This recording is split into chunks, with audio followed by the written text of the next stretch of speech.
I heard a lecture about this last year with Dr. Joe Sugar, and I liked one piece that I'm going to steal from him called "The Secret Sauce of Practice Redesign."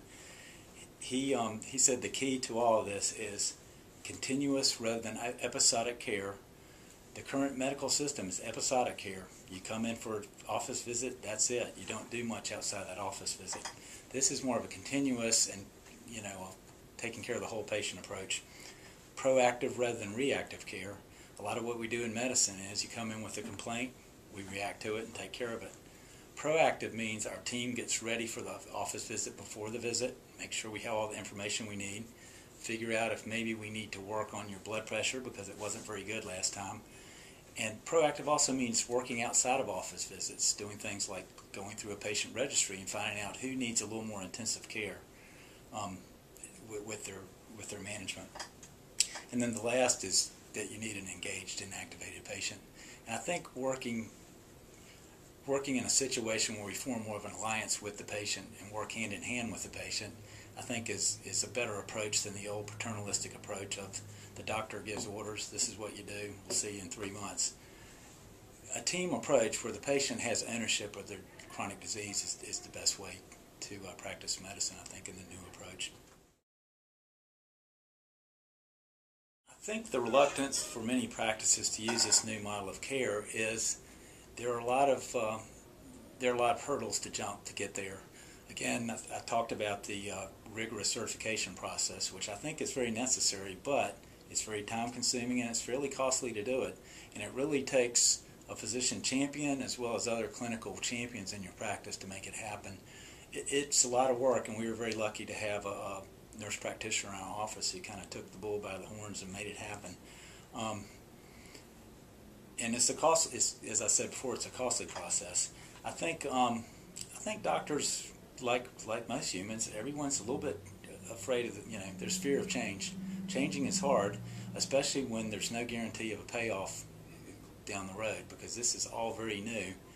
Our practice tends to be a practice of early adopters, and we weren't afraid to take the plunge, but we had the good backing of Korean Clinic, and I think it's the right way to go, and I think we're going to see the fruits of our labor down the road, but it is very labor intensive. As I said, fear of change.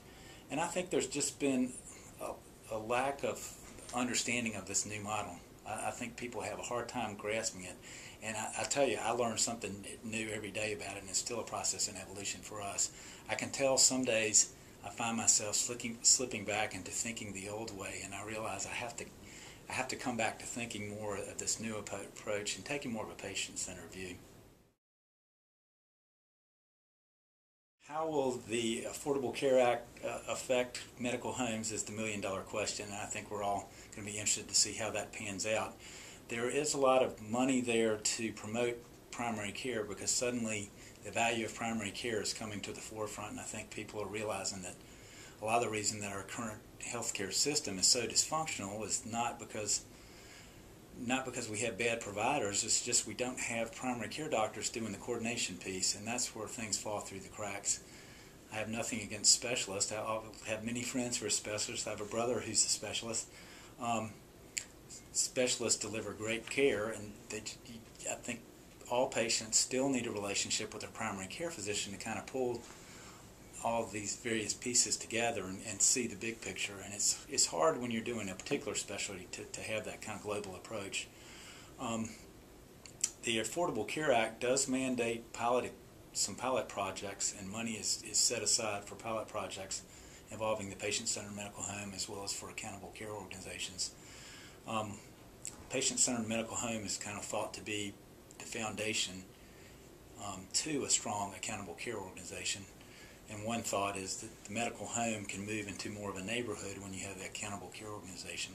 So I think we're going to see a lot of movement in this direction because there are a lot of things coming down the pike on physician payment reform and just finding ways to incentivize quality rather than quantity with patient care. And our current system incentivizes quantity, not quality. So I for one, look forward to some of the changes that are coming down the pike.